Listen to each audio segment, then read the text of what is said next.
श्री स्वामी समर्थ। तर आजच्या व्हिडिओमध्ये आपण बाधा, नजर, दोष लागली असेल तर त्यासाठी उपाय बघणार आहोत। शेवटपर्यंत व्हिडिओ नक्की बघा। तर दृष्ट काढणे, नजर उतरवणे, त्याचप्रमाणे दृष्ट काढण्याचा, नजर उतरवण्याच्या वेगवेगळ्या पद्धती आपण आजच्या व्हिडिओमध्ये बघणार आहोत। तर जन्मल्यापासून लहान बाळाची 6 महिन्यांपर्यंत रोज किंवा 1 दिवसाआड संध्याकाळी दिवे लागणीला फूल आणि पाणी यांनी दृष्ट काढावी। उजव्या हातात 1 फूल आणि डाव्या हातात अर्धे भरलेले पाण्याचे भांडे 7 वेळा मुलाच्या समोरून उजवीकडून गोलाकार डावीकडे न्यावे व 7 फेरे पूर्ण करावेत। ते करत असताना खालील मंत्र म्हणावा। दृष्टमिष्ट, आल्या गेल्याची, नात्या गोत्याची, भूताखेताची, पापी चांडाळाची, वेताळ काताळाची, काळ्या माणसाची, गोऱ्या माणसाची, स्त्री पुरुषाची, घरातल्या दारातल्यांची, पारोशा केराची दृष्ट दूर हो असे म्हणून ते फूल आणि भांड्यातले पाणी घराबाहेर नेऊन टाकून द्यावे आणि खालील मंत्र बाळाला मांडीवर घेऊन म्हणावा। वासुदेव जगन्नाथ पुतना तर्जन हरिम रक्षतो त्वरितो बाल मुंच मुंच कुमारकम। 6 महिने पूर्ण झाल्यावर दर शनिवारी आणि अष्टमी, पौर्णिमा व अमावस्येला मीठ मोहरीने दृष्ट काढावी। त्यासाठी मंत्र वरील प्रमाणेच आहे। फक्त 2 हातात मीठ मोहरी घेऊन 7 वेळा मुलावरून उतरवून जमिनीवर बोटे मोडावीत। तसेच दृष्ट काढण्यापूर्वी साधारण 5 मिनिटे लोखंडाची डावची फोडणीसाठी वापरतात ती गॅसवर गरम करत ठेवावी।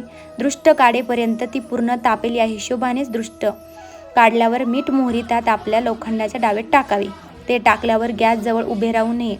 मोहरी तडतडते डोळ्यात जाण्याची शक्यता असते, त्यामुळे ते टाकून लगेच गॅसपासून दूर व्हावे। 5 मिनिटांनी ते जळाल्यावर गॅस बंद करावा। थंड झाल्यावर त्याचा अंगारा मुलाच्या कपाळाला लावा। दृष्ट काढण्याच्या वेगवेगळ्या पद्धती। मीठ आणि मोहरी यांच्या सहाय्याने दृष्ट कशी काढायची त्यासाठी आपण पद्धत बघूया। मीठ आणि मोहरी एकत्र करावी। मिठाचं प्रमाण जास्त आणि मोहरीचे प्रमाण अल्प असावे। 5 बोटे जुळवून त्यात मावेल एवढे मीठ मोहरी दोन्ही हातात घेऊन हातांच्या मुठी कराव्यात। वळलेल्या मुठीत खालच्या म्हणजेच जमिनीच्या म्हणजेच भूमीच्या दिशेने करून हाताची स्थिती फुलाच्या आकारासारखी करून उभे राहावे।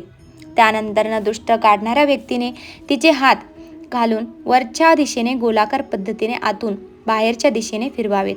दृष्ट काढून झाल्यावर मीठ मोहरी निखाऱ्यावर जाळावी। दृष्ट कशी काढावी व त्यावरील उपाय। आता हा उपाय सर्वांसाठी आहे, मोठे छोटे सगळ्यांसाठी। खडे मीठ व मोहरी हातात घेऊन व्यक्तीवरून 7 वेळा ओवाळावी व मीठ मोहरी विस्तवावर टाकून द्यावीत। नंतर विस्तवाला अंगारा व्यक्तीच्या कपाळी लावावा।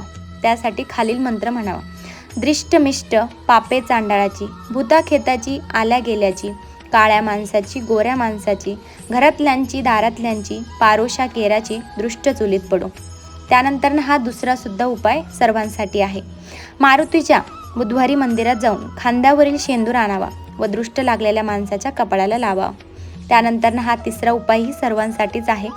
साधारणतः तिन्ही सांजा थोडे मीठ, सुकी लाल मिरची देठाची, थोडी मोहरी, केरसुनीचा लहानसा तुकडा हे एकत्र करून मुठीत घ्यायचे आणि पुढील मंत्र आपल्याला 7 वेळा म्हणून उतरवून खाली स्टोवर पत्र ठेवायचं आणि त्यावर टाकायचं।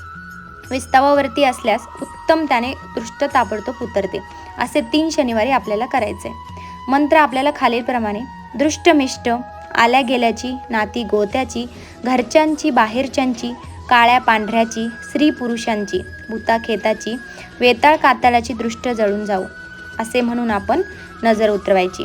आता दुसरा उपाय म्हणजे लहान बालकांसाठी ज्यांना दृष्ट लागते। हातात विभूती घेऊन पुढील मंत्र आपल्याला 1 वेळा म्हणून मुलाला लावायचा आहे। वासुदेव जगन्नाथ पुतना तर्जन हरी रक्षतो त्वरितो बाल मुंच मुंच कुमारकम। कृष्ण रक्षी शिशु शंख मधुकैटव मर्दनम। प्रातसंगव मध्याला साया हेशुच संध्ययू महानिशी सदा रक्षक कंसा रिष्ट निजुदन। यग्दोरज पिशाश ग्रहण मातृग्रहानपी बालग्रहण विशेषे छिंदी छिंदी महाभयानक। त्राही त्राही हरे नित्य त्वद्राभूषित शिशु। आता पुढचा उपाय आहे तो वास्तूसाठी किंवा जागेसाठी। शेणाची आपल्याला लहानशी पंती तयार करायची। त्यामध्ये तीळ, गुळाचा खडा, खोबरं तेल व वात घालून ती पंती पेटवून घराच्या उंबरठ्यावर ठेवून द्यावी। अशा प्रकारे आपण भरपूर असे उपाय बघितले आहेत। तुम्हाला जर माझा व्हिडिओ आवडला असेल तर नक्की लाईक करा, शेअर करा, सबस्क्राईब करा आणि बेल आयकॉन दाबा, म्हणजे मी जे व्हिडिओ टाकत असते ते तुम्हाला बघायला मिळतील. व्हिडिओला सबस्क्राईब करायला विसरू नका आणि व्हिडिओ कसा वाटला ते मला कमेंट करून नक्की कळवा. धन्यवाद. श्री स्वामी समर्थ.